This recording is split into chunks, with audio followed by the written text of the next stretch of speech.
साथियों, आज एक महत्वपूर्ण मुद्दे पे बात करेंगे। वो ये है कि यदि युवा कपल कोर्ट मैरिज करना चाहता है तो वह कोर्ट मैरिज उन्हें कहां, किस तरीके से करनी चाहिए ताकि उन्हें कानूनी दिक्कतों का सामना नहीं करना पड़े। अक्सर युवा कपल यूट्यूब पे या फेसबुक पे किसी लीगल काउंसलर को, एडवोकेट्स को सर्च करते हैं, फोन पे बात कर लेते हैं, पूरी तरीके से बातचीत हो नहीं पाती है और वह उनके पास पहुंच जाते हैं। यहां पर मैं तमाम युवा कपल को ये संदेश देना चाहता हूं कि जब भी आप कोर्ट मैरिज से संबंधित कोई भी स्टेप उठाते हैं तो आपको चाहिए कि जिस लीगल काउंसलर से आप बात कर रहे हैं वहां मेन व्यक्ति से बात करें।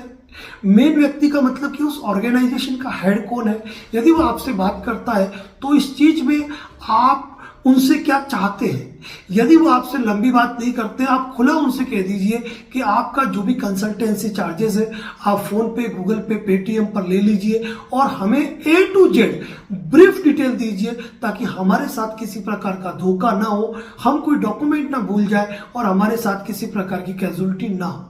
मैं तमाम युवा कपल को एक संदेश देना चाहूंगा कि कभी भी आप यदि कोर्ट मैरिज करना चाहते हैं तो एक चीज का ध्यान रखना आपको आवश्यक है कि आप मेट्रो सिटीज से परहेज करें, क्योंकि मेट्रो सिटीज में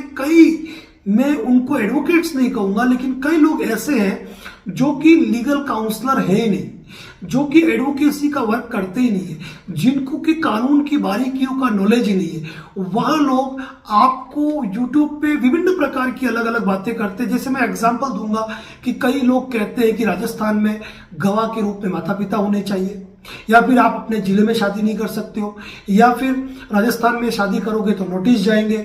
ऐसे कई रूमर्स और अफवाह उन फेक यूट्यूबर्स द्वारा फैलाई गई है जिनको देखकर युवा कपल दिग्भ्रमित होता है और अपने एरिया के एडवोकेट से, अपने क्षेत्र के एडवोकेट से कांटेक्ट करता ही नहीं है और वह चला जाता है मेट्रो सिटीज के अंदर, जहां पर न केवल उनका रहना खाना पीना महंगा पड़ता है, अभी तो उनके साथ कई प्रकार का धोखा होने की संभावना भी होती है। कई बार फर्जी मैरिज सर्टिफिकेट पकड़ा दिए जाते हैं, कई बार केवल स्टाम्पिंग करके दे दी जाती है जिसकी जीरो वर्थ होती है, और जब कोई FIR दर्ज होती है तो कानूनी मुसीबतों में फंसना पड़ता है युवा कपल को। यदि कोई भी युवा कपल कोर्ट मैरिज करना चाहता है तो उन्हें चाहिए कि वह अपने संभाग लेवल पर करे और जिस भी एडवोकेट के माध्यम से वह कोर्ट मैरिज कर रहे हैं, भले ही कंसल्टेंसी फीस क्यों न देनी पड़े, उनसे कम से कम आधा घंटा फोन पे चर्चा या फिर टेबल मीटिंग करते हो तो 1 घंटा चर्चा आपको करनी चाहिए और अपने जितने भी डॉक्यूमेंट से पहले उनसे वेरीफाई करा दीजिए और आपके सामने क्या क्या कानूनी दिक्कतें आ सकती है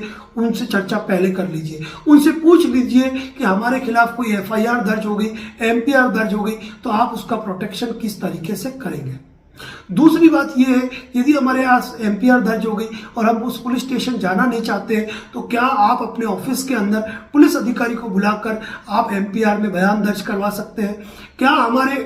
प्रोटेक्शन की एडवांस प्रिकॉशन आप क्या कर सकते हैं। यदि कल के बाद कोई विवाद खड़ा हो गया तो क्या आप फोन पर जो पुलिस अधिकारी होंगे उनसे बात करेंगे। मैं तो खुला कहता हूं कि शादी करते समय उनको कह दीजिए कि आप पुलिस अधिकारी से फोन पे बात कर लीजिए हमारे एरिया के अंदर कि कोई MPR दर्ज ना हो, और उनको सारी चीजों की सूचना दे दीजिए और अपने फोन से व्हाट्सअप कीजिए, अपने नंबर से बात कीजिए। तो यकीनन साथियों आपको यह जाहिर हो जाएगा कि आपके साथ जो एडवोकेट या लीगल काउंसलर है वो कितने मजबूत है और किस तरीके से आपका सपोर्ट कर पाएंगे। साथियों, इसी प्रकार की लीगल अपडेट, कानूनी जानकारी हमारे सोशल मीडिया प्लेटफॉर्म पे, हमारे चैनल पे विजिट करके कई प्रकार की जानकारियां है जिनको देख सकते हैं। धन्यवाद। जय हिंद, जय भारत, जय मेवाड़, जय राजस्थान।